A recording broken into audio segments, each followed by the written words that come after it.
अस्सलाम वालेकुम dear students. आज हम देखेंगे कि अगर हम देखा जाए तो अब तक हमने ये पढ़ा कि आप सबसे पहले अपनी रिसर्च प्रॉब्लम को डिफाइन करते हैं। उसके बाद आपने देखा कि आप एक पूरा डिज़ाइन प्लान बनाते हैं अपनी रिसर्च को कंडक्ट करने के लिए, और उसके बाद आप सैंपल कलेक्ट करते हैं, फिर वहां से आप क्या करते हैं, डेटा लेते हैं। अब आज हमने ये देखना है कि इन सारे स्टेप्स से गुजरने के दौरान आपने जो है ऐसी कौन सी अखलाकियात हैं, रिसर्च एथिक्स हैं जिनका आपने ख्याल रखना है। तो इसमें हमारे पास सबसे पहले आ जाता है कि हमें फर्क क्लियर होना चाहिए कि हमारे पास पार्टिसिपेंट क्या है और हमारा जो या रिस्पोंडेंट कौन है और हमारा रिसर्चर कौन है। तो आप जिनसे रिस्पॉन्स कलेक्ट कर रहे होते हैं वो आपके क्या कहलाते हैं, पार्टिसिपेंट्स या रिस्पोंडेंट्स कहलाते हैं। ठीक है। और आप में से जो स्टडी कंडक्ट कर रहा होता है, जो रिस्पॉन्सेस कलेक्ट कर रहा होता है, वो आपके पास क्या कहलाता है, रिसर्चर कहलाता है। तो आप कहेंगे कि anyone who collects information for a specific purpose, वो आपका रिसर्चर है। और from home information is collected, वो आपका क्या कहलाएगा, आपका पार्टिसिपेंट कहलाएगा। अब हमारे पास अलग अलग जो है वो एथिक्स आ जाते हैं। अगर हम बात करें कि ethical issues concerning the researcher, तो वो हमारे पास अलग है। और अगर हम बात करें ethical issues regarding the participant, तो वो हमारे पास अलग से हैं। ठीक है। तो सबसे पहले हमें दिए गए हैं ethical issues regarding the participant. उसमें सबसे पहले आ जाता है कि जब आप इंफॉर्मेशन कलेक्ट कर रहे हैं तो आपने ये देखना है कि आप जब उनसे कोई इंफॉर्मेशन ले रहे हैं तो उसमें कोई ऐसे क्वेश्चंस या आपका वे इस तरह का ना हो जिससे अगला बंदा जो है वो प्रेशर फील करे, एंजाइटी फील करे। इस तरह से नहीं होने चाहिए। आपके क्वेश्चंस ऐसे होने चाहिए जिनसे वो बंदा रिलैक्स रहे। आपका पूछने का अंदाज ऐसा होना चाहिए कि वो बंदा जो है इंफॉर्मेशन देते हुए रिलक्टेंट फील ना करे, अदरवाइज वो आपको सही इंफॉर्मेशन कन्वे नहीं कर पाएगा। उसके बाद आ जाता है सीकिंग कंसेंट। आपने रिसर्चर रिस्पोंडेंट को सब बताना होता है कि मैं ये इंफॉर्मेशन किस पर्पस के लिए ले रहा हूँ।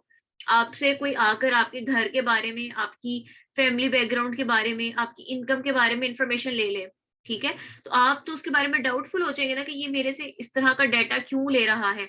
तो आपने पहले उसको बताना होता है कि मैं इस मकसद के लिए कर रहा हूँ। उसकी अगर कॉन्सेंट, रजामंदी है, विलिंगनेस है, वो ओके है, वो उसको आपने बताना है। और सारा बताना है कि डाटा आपका कहाँ कहाँ तक जाएगा, कौन सी ऑर्गेनाइजेशन इसको यूज कर रही है। तो ये कहलाता है कि उसकी इन्फॉर्म्ड कंसेंट, उसकी इजाजत तलब करने के बाद आप क्या करते हैं, डाटा कलेक्ट करते हैं। उसके बाद आ जाता है प्रोवाइडिंग इंसेंटिव्स।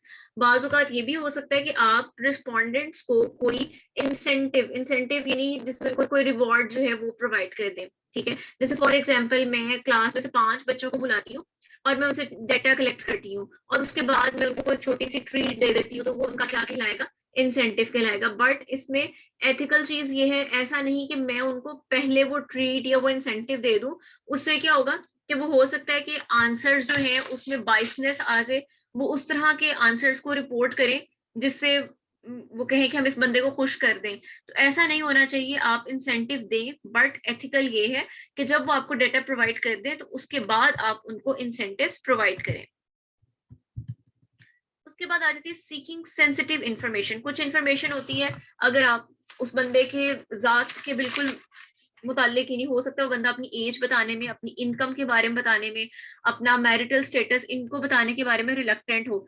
तो इस किस्म के भी जब सवाल पूछे जाए तो उसमें ख्याल रखना चाहिए कि क्या रिस्पोंडेंट जो है उसमें उसका बुरा तो नहीं मानेगा। और अगर आप पूछना चाह भी रहे हैं तो इस अंदाज से पूछे जाए कि अगला बंदा जो है वो उनका बुरा नहीं माने, वो जो है उनके आपको आंसर दे सके, एम्बेरसमेंट फील ना हो। आप किसी से कुछ ऐसा सवाल पूछ लेते हैं कि वो सोचने लग जाता है कि मेरे पास इतने पैसे ही नहीं है। तो आपने इन चीजों का भी ख्याल रखना होता है। उसके बाद आज the possibility of causing harm to participant. आपने ऐसा नहीं करना कि आप अपने जो सैंपल जो लोगों को इकट्ठा करें उन पर आप कोई हैजर्डस एक्सपेरिमेंट ट्राई कर लें। फॉर एग्जाम्पल, मैंने कोई प्रोडक्ट बनाई है, ठीक है, अभी मुझे नहीं पता कि क्या ये मेडिसिन जो है इफेक्टिव होगी कि नहीं होगी। मैं रेंडमली 5 लोगों को बुला के तो उनको मेडिसिन दे देती हूँ, ठीक है, तो ये इंतहाई अनएथिकल होगा।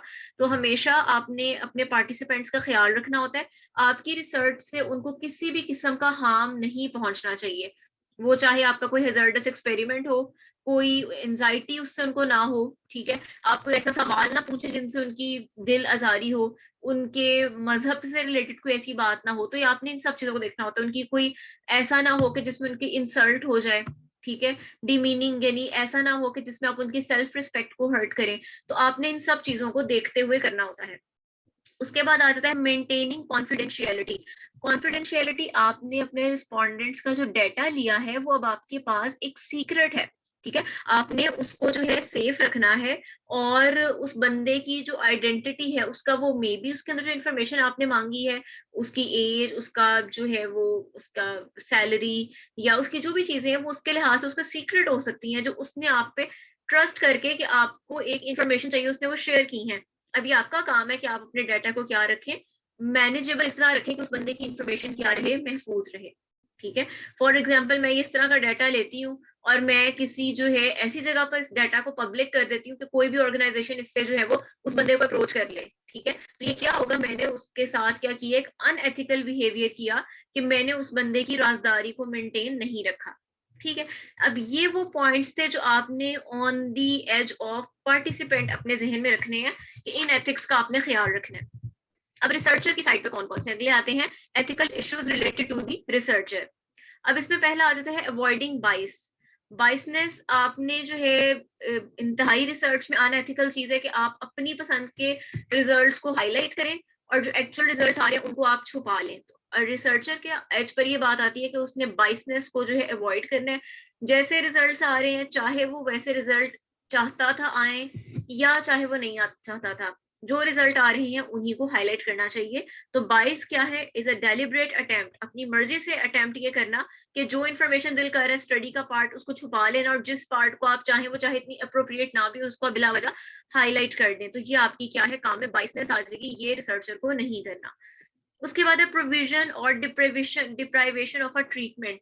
आपने जो है पॉपुलेशन या जो भी आपने सैंपल लिया है उसके ऊपर एक स्पेसिफिक ट्रीटमेंट आपको अप्लाई करना है, वो आप इनअप्रोप्रिएट करते हैं या आगे भी चल के आएगा, आप कोई उससे जो है वो गलत मेथड चूज कर लेते हैं, तो वो भी आपके पास क्या है, आपके जो है वो रिसर्चर के एज पर गलत होगा, अनएथिकल होगा। ना तो आपके रिसर्च के रिजल्ट्स जो है वो ओके आएंगे, गलत वो सही आएंगे, ना तो वो सही आएंगे। दूसरा ये आपका अगेंस्ट है कि आप एक गलत ट्रीटमेंट अप्लाई करके गलत रिजल्ट्स जो है उनको रिपोर्ट कर रहे हैं।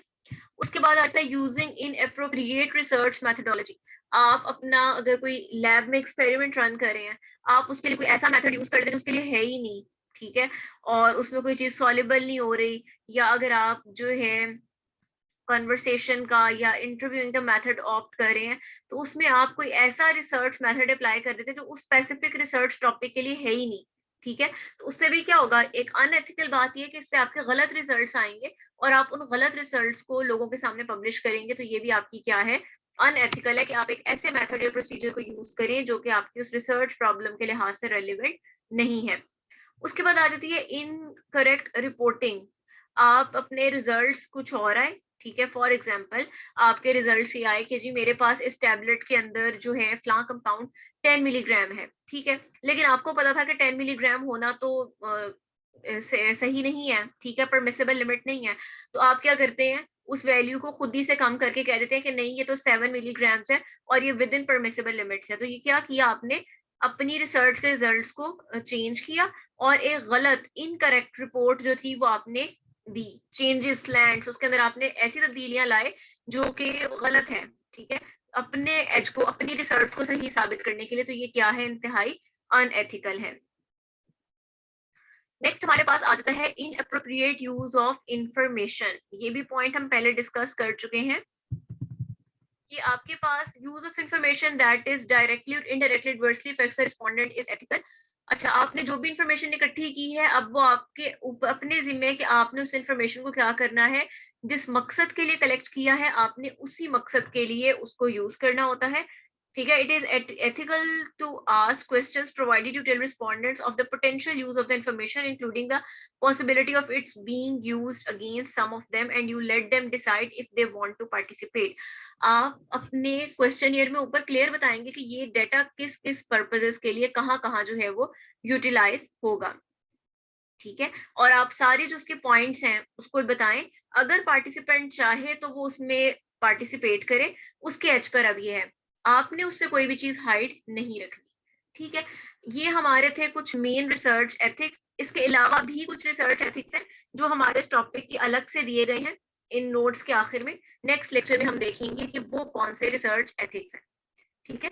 Hopefully it is clear to all of you. Thank you.